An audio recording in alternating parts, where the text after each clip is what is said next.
Good morning. My name is Lynn Donovan, and I'm a theologian in residence at St. Andrew's in Picton. So, we're crossing over again today. It has been a whole year of thresholds, has it not?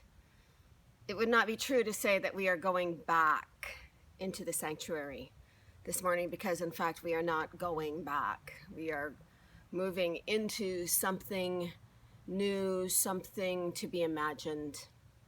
A new season for all of us to determine how best to experience sacred practice together, and how it is in this new season that we will find connections to ourselves, to one another, and to the mystery that we call God.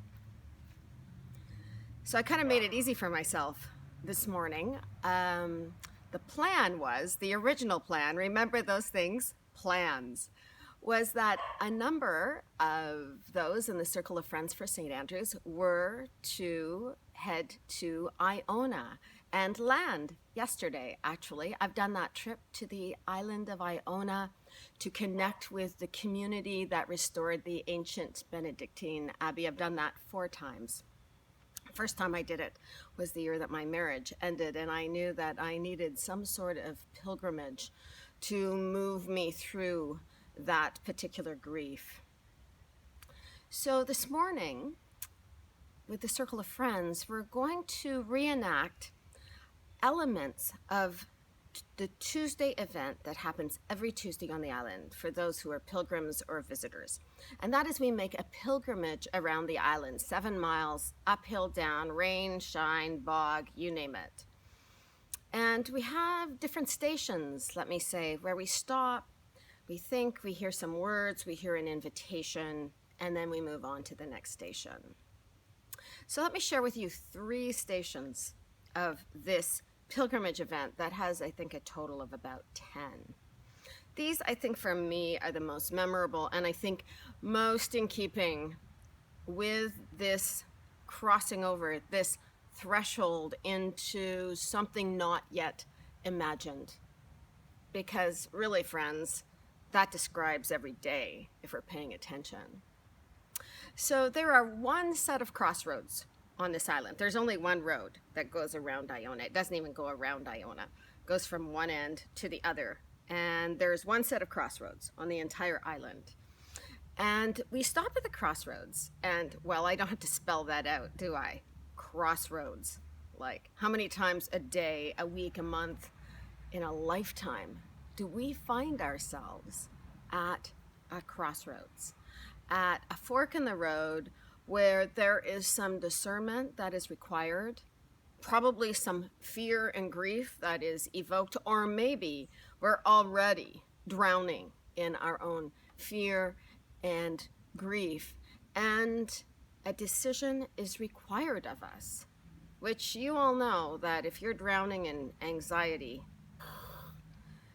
your decision-making powers seem to elude you. So it is a time to go deep into ourselves, into our understanding of the mystery, and discern what decision, what direction is required as we come to these crossroads. And what are the criteria that are going to help us make this wise step, this life-giving step, this restorative step into the future.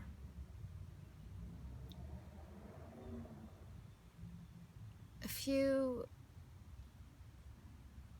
steps later, stations later, we end up at St. Columba's Bay. And anyone who has done the day-long pilgrimage on Tuesday, this, I think, is probably their most memorable station. It is a place that we stop for lunch. It's a great big bay. It's a rocky beach. It is believed to be the place where Columba, when leaving Ireland to seek a new story for himself, landed. And for whatever reason, the story goes that he determined that he had to leave Ireland, either fleeing from his life or fleeing from somebody he had angered, and that story is not quite clear. But the legend goes that he decided he would not stop until he got to a place where he could no longer see Ireland. So it was a place where he recognized that was his old story, and he would land at his new story. I wonder how many of us are in the middle of discerning those two places right now. So what we do when we get to St. Columba's Beach is that we're all invited to pick a rock off the beach. I have half the beach here in my house, so this is just an example. Pick a rock off the beach that represents what we are leaving behind. Take it, hurl it into the sea. And then on our way back from the beach, pick up a rock that represents the new story we are cultivating, we are praying for, we are waiting for. And then 2 or 3 stations later, we gather on the macker. So the macker is the word that means the meadow, all right?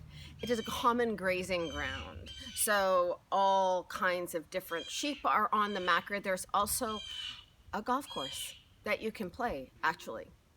But you got to wait for the sheep to get off the green. And on the macker, the van from the Abbey shows up, and then we meet all of those who just did the on-road pilgrimage, or those who were unable to do the pilgrimage but were brought with the van from the Abbey. And we sit and share a cup of tea and an oat cake.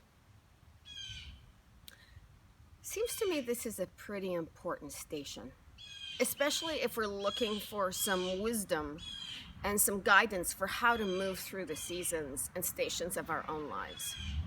So we come to Crossroads, and it is a place of anxiety. We come to St. Columba's Bay, where we're walking away from an old story, and it is a place of uncertainty and fear. And yet in the middle of it, this day, we then gather with our community to have a cup of tea and an oat cake. And to remember that whatever we're going through, whatever crossroads or story endings that are part of our life, we do not do this alone. We do it in community. So I wonder, as the week unfolds before you, how you might pay attention to those stations in your life.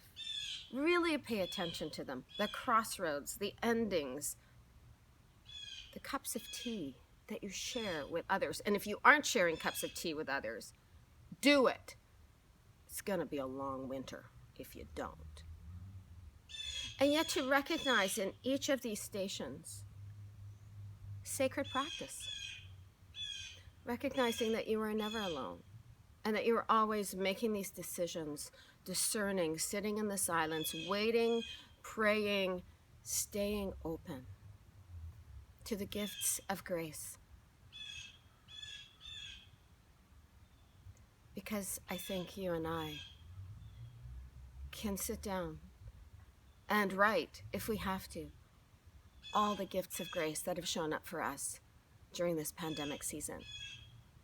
And in the writing and in the remembering, trusting that there will be provision as we continue to greet the next set of crossroads, endings, and cups of tea.